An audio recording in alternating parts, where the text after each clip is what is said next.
Hi there and welcome. This is Jennifer McGuire for Scrapbooking Cards Today. I wanted to share 3 ways you can creatively use felt on your projects. This was featured in the latest issue of Scrapbooking Cards Today. I'll show you how to do die cut inlay with felt by putting adhesive on the back. I'll also show you how to create rolled roses with felt and how to create a felt card itself. Let's go ahead and start with the rolled roses. Now for this, you probably have a lot of the supplies you need. So I have a die cut machine here. Any die cut machine would work. And I like to use a adapter plate in there, metal adapter plate. That puts a little extra pressure on the dies to make sure it cuts through the felt. I find that high quality felt die cut better. I'm using felts today from Tailored Expressions, Simon Says Stamp, and Paper Tray ink. So here I have a couple different sizes of circle dies. I'm going to create roses from these circle dies. The bigger the circle die, the bigger the flower. I'm also cutting some circles from some green felt to create leaves. After I've cut the circle from the green felt, I cut it again with the same size circle but offset. And when I do this, it creates little leaf shapes. It's the fastest way to create leaves that I've ever found. So you can make bigger leaves with bigger circle dies. You can create smaller leaves. You can create long leaves, whatever you want. You could even use oval shaped dies for this. Okay, now that I've done my die cutting, it's time to turn these colorful felt circles into roses.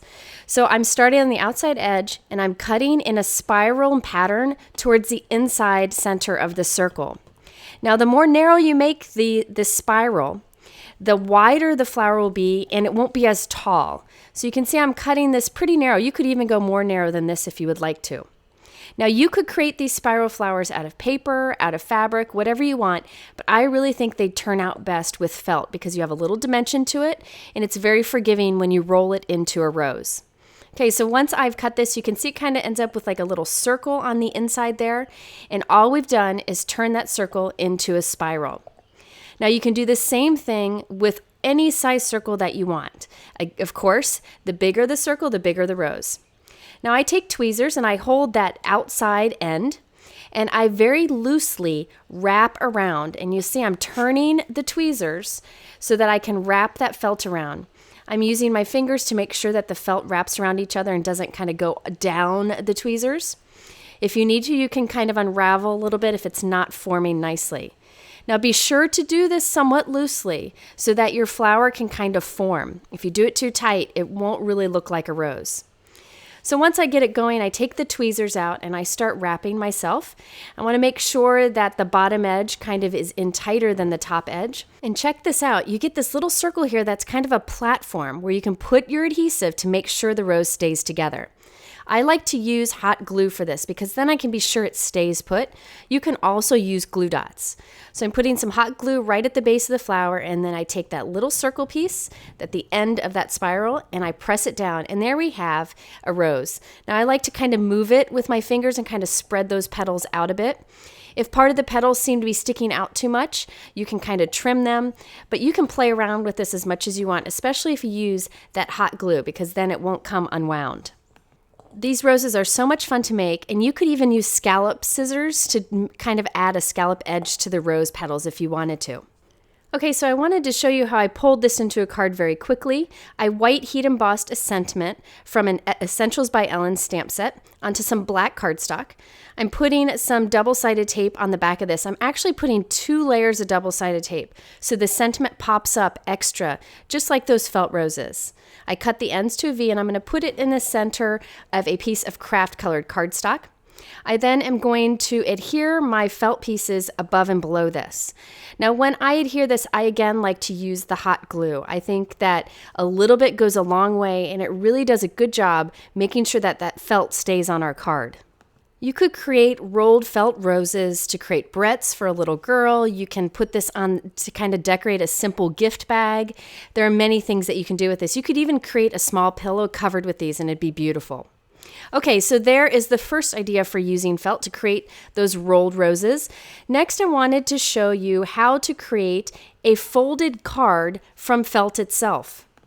I'm going to start by cutting my felt to create the card. This is going to be a card that is 5 inches by 4 1/4. So I'm cutting a felt piece that is 5 inches by 8 1/2, and then we'll fold it into half. And I'm just using my paper trimmer to cut this. I found that my Tim Holtz trimmer cuts through felt beautifully, and I use it often when I'm cutting smaller felt pieces. Next, I'm going to take the felt piece and fold it in half and do some stitching along the folded edge. So I'm just using some inexpensive floss here. I've got a nice needle, and I am just going to freehand stitch along this. So I decided to do a back stitch, but you can do any kind of stitch that you would like. Now, if you don't have a long piece of felt, you could take two smaller pieces of the same side and stitch them together. I just like that look of that folded edge along the crease. So I'm going to go through and go ahead and do the stitching along this edge. If you don't like to hand stitch, you can try using a sewing machine on the felt, or instead you could use like maybe a stapler to put little fun staples along the edge, or even just leave it unstitched and have a folded piece of felt. Once I've completed my stitching, I just take the two ends of the string and tie it together nice and tight and then trim it. You can try to hide that little knot, but really I don't think it's a big deal. I just put it on the back of the card.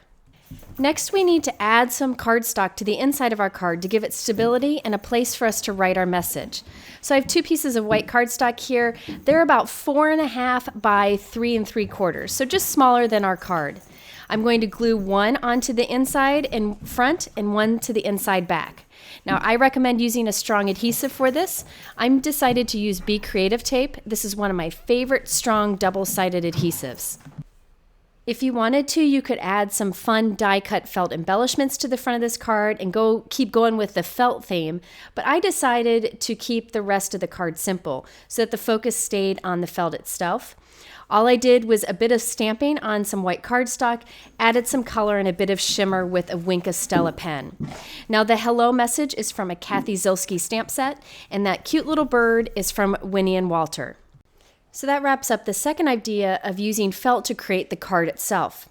Now the third and final idea is just tips on adhering felt die cuts, especially when you have tiny little ones like the ones I used here. What I like to do is put some double-sided adhesive on the back of my felt before I do the die cutting. I really like the Stick It product. Now this is a super thin double-sided tape. So what you do is you put this on the back of your felt and you really want to press it onto the felt before you do your die cutting. Now this will put just a thin layer adhesive on the back of that felt so you can be sure that your die still cuts through that felt with that adhesive on the back. If you use other double-sided adhesives, you might want to test it first because some of them are too thick, that between that thick double-sided tape and your felt, the die doesn't want to cut completely. So all I've done here is put that double-sided tape on the back of the felt, and now we can run that through our die cut machine. But I really want to first make sure that that felt is pushed onto that double-sided tape. So I actually have two pieces of felt here with that double-sided tape on the back, and all I'm doing is running it through my die cut machine without a die, just to press them together. You really want to make sure that it's pressed into place. Now you can do your die cutting. Again, I recommend that you use a metal adapter plate to really make sure that the die cuts through the felt and adhesive. I sometimes find it helpful to cut through that felt by running back and forth a few times through the die cut machine. Now you can carefully take that delicate die cut out, and remember the adhesive is already on the back. Now when you do this, you want to be careful not to tear the felt because I really cut this super thin with this delicate die cut, but I really think the results are worth it. So now I have this piece, I can remove the release paper pieces from the back and lay it onto my white cardstock. One of the great things about the Stick It product is it doesn't really stick into place until you press it down. So you can move it around and make sure you get your positioning just right before you press it into place. Now I'm not going to press this really firmly into place just yet because I want to take a few of these colored hearts out and replace them with other colors. So I use the same die to cut from some other colors of felt that have the adhesive on the back already, and I'm going to inlay some of those hearts into the light blue one that we have, the outline that we have there. This is just a fun way to get a bunch of colors of felt on the front of your card. It takes a little bit of time, but this is the card. You know, we're not doing much else to this. So I like to take the time to put those different colors in there and create a beautiful background. Now to make sure that those felt pieces stay in place on the cardstock, I'm putting it through my die cut machine without any dies just to press it down. You could also press firmly with a bone folder.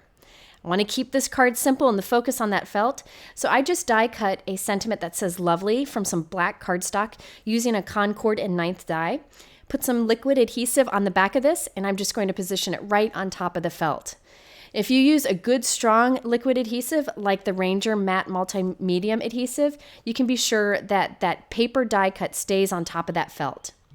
So there you have your third tip for using felt on cards, and that's to put some adhesive on the back of it to help with your die cutting of small pieces. I hope these ideas inspire you and that you'll give them a try. If you have questions, visit Scrapbook and Cards today. Thanks for watching.